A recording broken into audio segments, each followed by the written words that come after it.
West ബംഗാളിൽ എന്തായിരിക്കും സാഹചര്യം? ഈ 24 എന്ന് ഇന്ത്യ മുന്നണി ക്ലെയിം ചെയ്യുന്ന TMC കൂടി ഉൾപ്പെടുത്തിയാണല്ലോ അല്ലേ? TMC ഉൾപ്പെടുത്തിയാണ് 24 എന്ന് പറയുന്നത് അല്ലേ?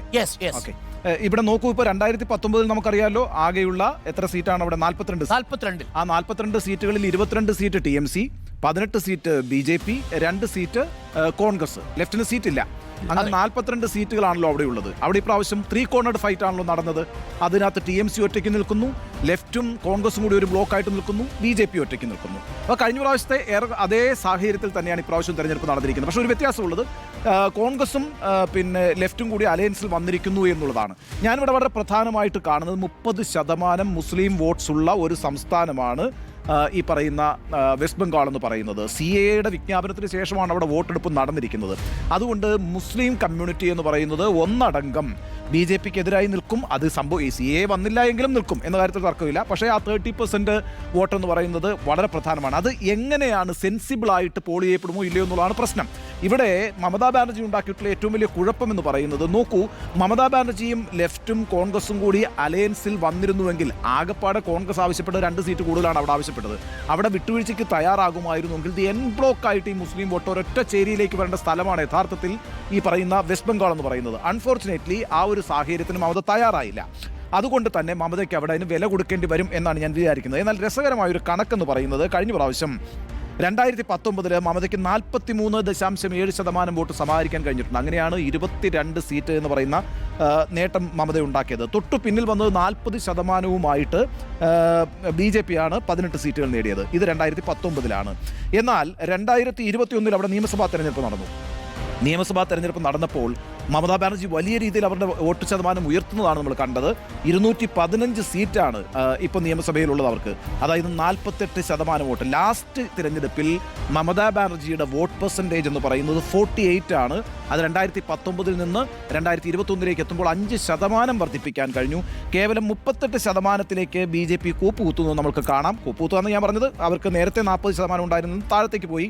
എന്നാലും 77 സീറ്റ് അവിടെ മാനേജ് ചെയ്തിട്ടുണ്ട്. ഇപ്പോൾ 2021 നിന്ന് 2024 വരുമ്പോൾ ഈ 3 കോർണർഡ് ഫൈറ്റ് ഉണ്ടായിരുന്നില്ല എങ്കിൽ ഒരു വലിയ നേട്ടം അവിടെ നിശ്ചയമായും ഇന്ത്യ മുന്നണിക്ക് ഉണ്ടാക്കാൻ കഴിയുമായിരുന്നു.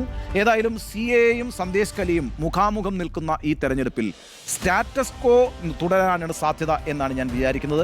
ഞാൻ 22 സീറ്റ് വരെ, അതായത് including left Congress TMC 22 seat വരെ അവിടെ കിട്ടാനുള്ള സാധ്യത. 22 അതായത് ഇന്ത്യ മുന്നണിയുടെ ക്ലെയിമിനോട് ചേർന്ന് നിൽക്കുന്നു. 22.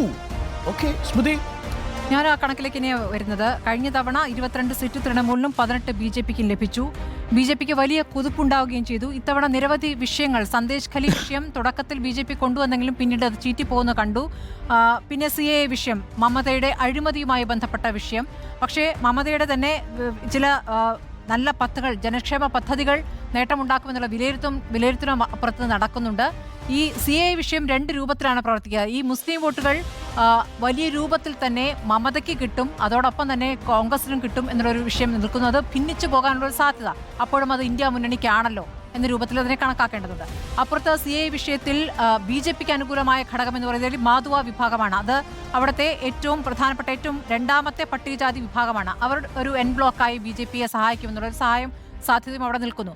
ഈ എക്സിറ്റ് പോൾ ഫലങ്ങൾ പറയുന്നത് പോലെ വലിയ രീതിയിലേക്ക് BJP കയറി വരാനുള്ള സാധ്യത കുറവാണ്. ഈ പറഞ്ഞ ഭരണവിരുദ്ധ വികാരമുണ്ട് എങ്കിൽ പോലും മറ്റു ചില ഘടകങ്ങൾ കൊണ്ട് ഈ CAA വിഷയം, CAA നടപ്പാക്കില്ല, അധികാരത്തിൽ വന്നാൽ നടപ്പാക്കില്ല എന്ന ശക്തമായ മമതയുടെ പ്രഖ്യാപനം ആ രീതിയിൽ മുസ്ലിം ന്യൂനപക്ഷം ഏറ്റെടുത്തിരിക്കുന്നു എന്ന് വേണം കാണാൻ.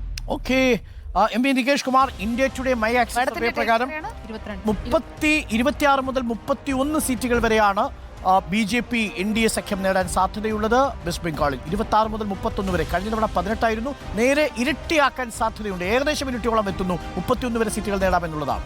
എന്താണ് വെസ്റ്റ് ബംഗാളിൽ സംഭവിക്കുക? ഞാൻ 23 സീറ്റുകളാണ് കൊടുക്കുന്നത് ഇന്ത്യ മുന്നണിക്ക് എന്ന് പറയുമ്പോൾ BJPക്ക് 19 സീറ്റ് കിട്ടും, CPM-ന് 1 സീറ്റ്, 20 സീറ്റ് തൃണമൂൽ കോൺഗ്രസിന്, 2 സീറ്റ് കോൺഗ്രസിന്. വളരെ ക്ലിയർ ആയിട്ടുള്ള ഇതാണ് സീറ്റ് ഡിവിഷനാണ്. കറക്റ്റാണ് കേട്ടോ, അത് വളരെ യുക്തിപരമാണ്. മുർഷിദാബാദ് CPM മുഹമ്മദ് സലീം പിടിക്കുമെന്നുള്ളതാണ് എൻ്റെ വിശ്വാസം. നോക്കൂ, നമ്മൾ ഈ ആക്സിസ് മൈ ഇന്ത്യയുടെ സർവേയിൽ പറയുന്നത് 46% BJPക്ക് കിട്ടും, 40% TMCക്ക്, 12% വോട്ടുകൾ ലെഫ്റ്റ് കോൺഗ്രസ് സഖ്യത്തിനുണ്ട്. ആ ലെഫ്റ്റ് കോൺഗ്രസ് സഖ്യത്തിൻ്റെ സീറ്റ് കൺവേർഷനിലാണ് വലിയ നിലയിൽ പിന്നോട്ട് പോയിട്ടുള്ളത്. മൂർഷിദാബാദിലും ആ മേഖലയിലും ഉണ്ടാക്കിയിട്ടുള്ള ചലനം ചില്ലറയല്ല. അതിനകത്ത് ഞാൻ ഒരു സീറ്റ് CPM കിട്ടുമെന്ന് പറയുമ്പോൾ തന്നെ 4 സീറ്റുകളിൽ ഡംഡം അടക്കം 4 സീറ്റുകളിലെങ്കിലും CPM 2ാം സ്ഥാനത്ത് വരും എന്നുള്ളത് വളരെ പ്രധാനപ്പെട്ടാണ്. അവിടെയൊക്കെ തൃണമൂൽ കോൺഗ്രസ് വേഴ്സസ് CPM ആണ് നേരിട്ടുള്ള മത്സരം നടക്കുന്നത്. അവിടെയൊന്നും BJP ഇല്ല എന്നുള്ളതാണ്. BJP ഞാൻ കുറച്ച് കാണുന്നില്ല. BJP ശക്തമായ മുന്നേറ്റം ഉണ്ടാക്കിയിട്ടുണ്ടെന്ന് തന്നെയാണ് കരുതുന്നത്. വോട്ട് ഷെയറിൽ BJPക്ക് നല്ല മുന്നേറ്റം ഉണ്ടാക്കാൻ കഴിയും എന്ന് ഞാൻ കരുതുന്നു. പക്ഷേ 19 സീറ്റിനപ്പുറത്തേക്ക് പോകില്ല BJP എന്നുള്ളതാണ്. 18 ആയിരുന്നു ഞാൻ കണ്ടിരുന്നത്. പക്ഷേ 19 സീറ്റ് ഇപ്പോൾ കൊടുക്കുകയാണ്. ഒരു seat CPM, 20 seat Trinamool Congress, 2 seat Congress. അപ്പം ടോട്ടൽ വരുമ്പോൾ 23 ആണ്. ഒരുപക്ഷെ കുറച്ചുകൂടി ഇന്ത്യ മുന്നണിയുടെ ക്ലെയിം 24 സീറ്റിനോട് ചേർന്ന് നിൽക്കുന്നു. MP നികേഷ് കുമാറിന്റെ 23 സീറ്റുകൾ വെസ്റ്റ് ബംഗാളിൽ ലഭിക്കാൻ സാധ്യതയുണ്ട് എന്നുള്ള ടാർജറ്റ്.